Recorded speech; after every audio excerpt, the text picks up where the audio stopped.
Betul nih.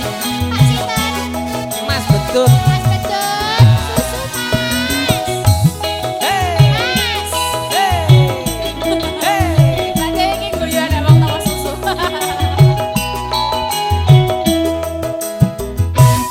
Wujude pancen cilik. Apa kuwi? Isine mung sethithik. Apa? Ning nyatane gedhe tenan kasihate. Loh, Mas kuwi kok saru? Ora saru. Urarep geguyu, lah yen perlu Piye? aku malah nesu-nesu. Awong kok ya. Lah kok cilik? Nesunan. Aku ki jane ora saru. Lah jenengan mau cilik ngono. Mula yen wong lanang ngomong dirungokke ben permono. Apa to Mas sing cilik? Kenake ya. Heeh. Sing cilik iku kotane. Kok kotone? Sing sithik penduduke. Iya. Kasyat gedhe iku susune. Susu. Sing kondang ing Boyolali. Ngono to Mas karepku. Yen ngono aku setuju. Setuju ta? Boyolali. Boyolali. Pancen wis kondang susune.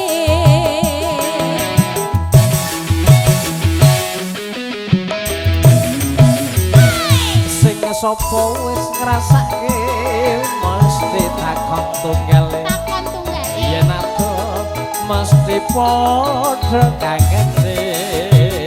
Susune pancen murni. Murni. Mas putih sulukane saka kutha Boyolali Teresayu. Yo, Wis angene. Susu. bareng bersama dengan Lisa gini.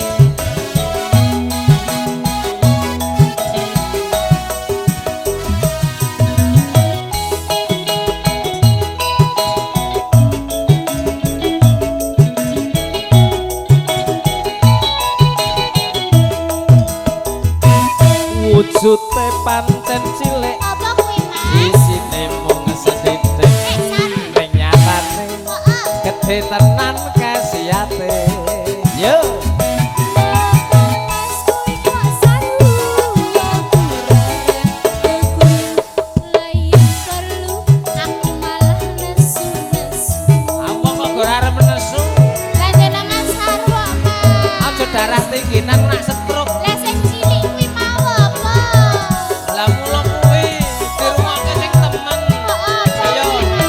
Sing cilik iku kotane. Sing gedhe kasihate. Kasat gedhe iku susune. Sing kondang ing Boyolali. Mas karepku yen ngono aku setuju. Boyolali pancen wis kondang susune.